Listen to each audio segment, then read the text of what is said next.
Say teachers are going to be obsolete in the next 2 to 5 years. And, they might be right.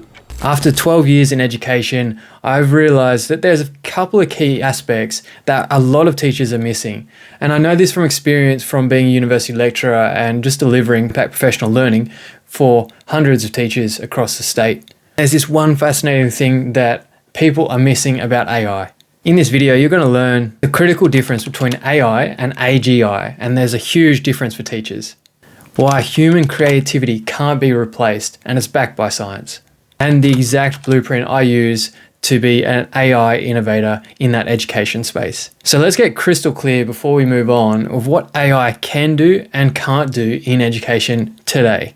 And then what does it actually mean for us teachers in the future? So let's start with the simple ones, lesson planning. We can go on to ChatGPT right now and get the entire lesson structure, assessment schedules, assessment content, engaging activities, and so on. The list goes on as we build through this engine. But the critical part, this is just a template.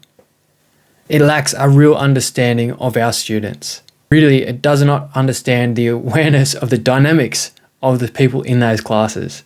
And it might not have knowledge of previous lessons unless you've used it over and over again and you've built up a knowledge bank. But probably most importantly, it doesn't have those sensitivity and nuance between how do we deliver and how do we teach to actually here's a template. The other cool thing about AI is it can do everything in regards to assessment. It can grade for us. It can provide feedback. It can spot grammar and spelling mistakes so quickly. And it can identify potential plagiarism, but that's another case for another story because that is fraught with danger at the moment. But there's a few other things it struggles with. It really can't necessarily comprehend the nuances between emotional intelligence or the ability to evaluate critically unless you are using it through these other lenses that I'll show you later. Can't recognize those unique perspectives that are ours, our lived experiences. But it can do amazing things like problem solving, basic explanations, and study guides. We've got students using AI to break down our comprehensive assessment scaffolds to a level of their ability, so easily differentiating. But here's the key thing. AI is what we call narrow intelligence. It's like a superpowered calculator. It can do tasks incredibly fast and with specific details, but it will lack true understanding of the situation. Because at the end of the day, AI needs a generalist to prompt it to be a specialist. It needs somebody in the back to actually tell it what to do. Now let's explain why this actually matters. There's 3 types of AIs. There's ANI, artificially narrow intelligence, but we usually just call it AI. And that's what we have now, where you can give it a series of tasks, you can give it a series of instructions or knowledge, and it can execute what you've actually told it to do. Then there's AGI, artificial general intelligence.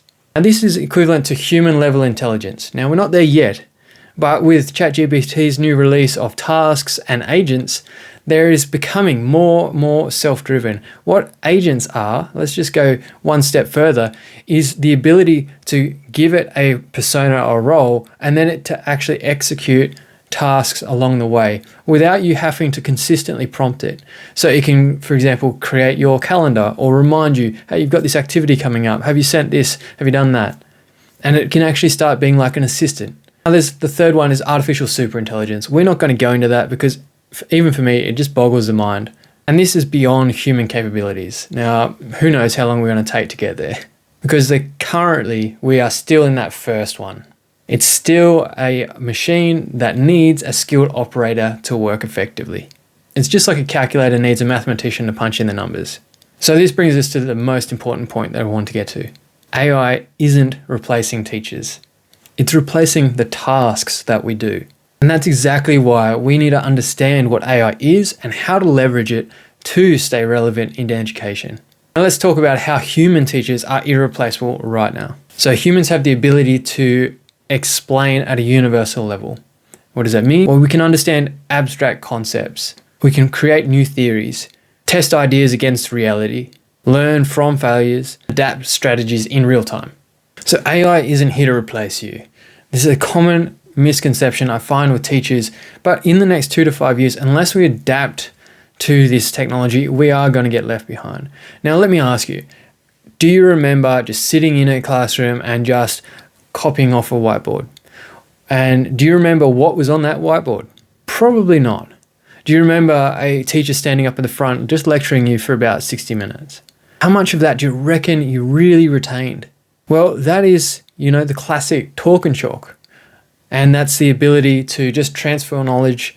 But the only way we can actually truly transfer knowledge, and what is learning? Learning is taking on new knowledge and changing our behavior. If the behavior doesn't change, we haven't learned anything.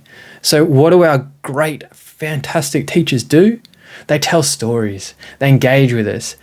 They actually tell us the journey that they've been on and the learning experiences they've had to actually make the impact to change the behavior, to see that learned behavior is coming through into this new concept, this new thing that we are trying to teach. That is the whole point of teaching and learning, is to engage people. Now, I like to use, and whenever I'm planning ideas, of the triple E framework, and it's pretty straightforward: empathy, engagement, and encouragement. Simple. They are human traits. Do we seek first to understand what this student is going through? Why are they here? Why are they late? Why are they disrupting our lessons? Well, we've got to have empathy. We need to understand what is their circumstances. If we can understand our students, then we can know how they learn. And we can encourage them to make better choices. And engagement, meaning we have to have these engaging ways that we teach through storytelling, through engaging activities, through collaboration, through creativity. Having those fundamental basics underpinning every lesson that we actually deliver means that even if AI is creating our lesson plans, our assessments, is doing some feedback for us, but the true skills of our teachers are coming through when they're engaging our students, but they're seeking to understand them as a person first. Because yes, the feedback is showing us that a student who engages with an AI and actually goes on and asks for direct feedback one-on-one really, really quickly, they're going to see better results rather than prolonged feedback periods. And teaching isn't really giving you that ability to give immediate feedback all the time with your 30 students or plus. So the leverage there is the AIs can actually help deliver that feedback. You can have a prompt, you can have a chatbot.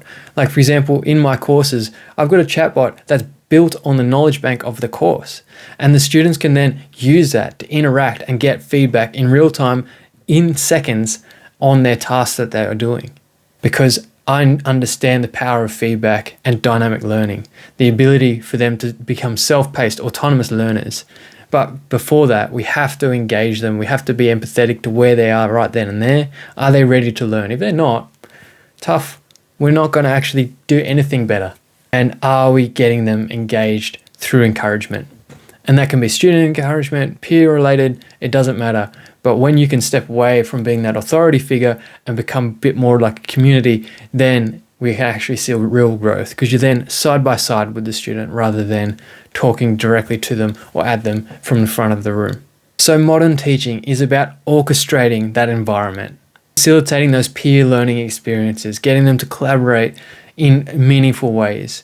Now, one great activity that we like to do is called a graffiti wall. And basically you can do it on a table, you can do it on a wall, it doesn't really matter.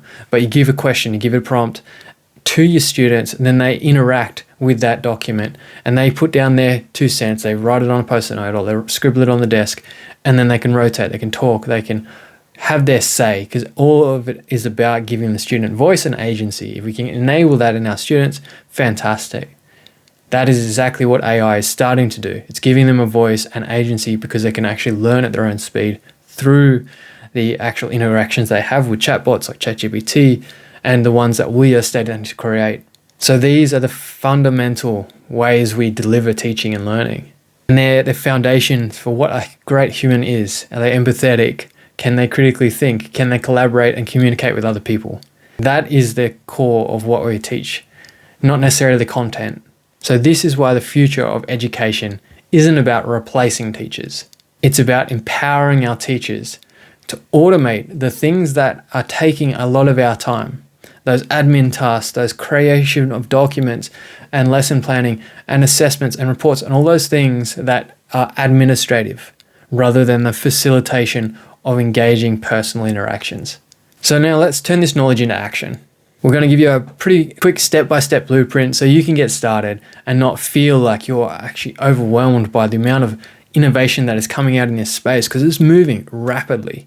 But the good thing is you only need to know a little bit to get started. You don't need to understand it all. So mastering AI augmentation. So let's first get your AI toolkit ready to go. Now, a couple of key ones that I've been using lately is Claude. That is for all reading, writing, as well as just general scripting of my documentation. The other main one I'm using a lot in my lesson with my students interacting with it is Bing Copilot, meaning because it gets you free access to ChatGPT, so they can search the internet, they can create images, all those kind of things. The last one I use is Poe, which is an AI chatbot generator. I basically load up the chatbot with my sort of core resources for that course, and then students can interact and gain feedback from that bot as they work through the project that we're working on. So just with Claude, Copilot, and Poe, you can actually have a really strong foundation to how you engage with AI. So that is how you can generate and automate your sort of administrative systems. You can use Claude to start actually scheduling your tasks, as well as just synthesizing through what do you actually need to do, what are the things you can create or delegate or just eliminate. And then the other ones are more creative space where you can have students interacting with them. So with that, just that small package, for example, I wrote a design and technology assessment task in 45 minutes, including the actual task outline, the rubric, as well as any documentation that students needed to use. And students actually interacted with the AI in that task. And it was incredible. We had major success. But before that ever came about, it was just a laborious task. It took 2 weeks for students to sort of engage with, to really understand what are we doing and why. There was no real world connections there. Whereas now, we can actually leverage AI to actually bring in that curiosity and that passion what all of our students have and get them to be self-directed in the ways that we know that we can actually get them to change their behavior through this new learned programs. So that leads you into the content creation side of things. You're creating your assessment rubrics, you're creating your lesson plans, and you are starting to generate content in regards to what are you responding to. And it's just synthesize information. You can put tasks and documents in and strategically plan different activities or what you need to do next, create your scope and sequences, whatever it might be. There's custom tech for everything, but it's just about reducing the admin that you're having to do just to do your job. Because if you can do those, you can then strengthen the human aspects of your teaching and learning. You can connect with your students, greeting them, and actually engaging with ready-to-learn activities. You can get them talking to each other, collaborating, and being critical and creative rather than just rote learning, copy from the chalkboard, listen to my lecture. And just some examples of this. So a person in my community at the moment, very new to AI, gave them a quick little basics understanding, and now they were overwhelmed with the amount of assessments they had to mark and give feedback on. So all they did was take a photo of these handwritten tasks, put it through a ChatGPT, a simple prompt. Here you are, a design and technology teacher at stage 6, and we're doing this task. Here's my rubric. Can you please provide some guiding feedback for these responses in dot point form? And then that teacher could read, review, and make sure that was correct. And then they could issue that out to the students. Then they can do in-person feedback and implementation stage. Because it's not about holding the knowledge back, but it's rather about how do we implement better in the future. So if you're finding this video valuable so far, please hit like, subscribe, and follow for more. If you're really keen on AI, comment below and I'm happy to connect with you, or you can join my community for teachers. Because the question isn't, is AI here to replace teachers? The question is, will teachers who embrace this innovation replace those who don't? See you in the next video, and remember, effort equals results.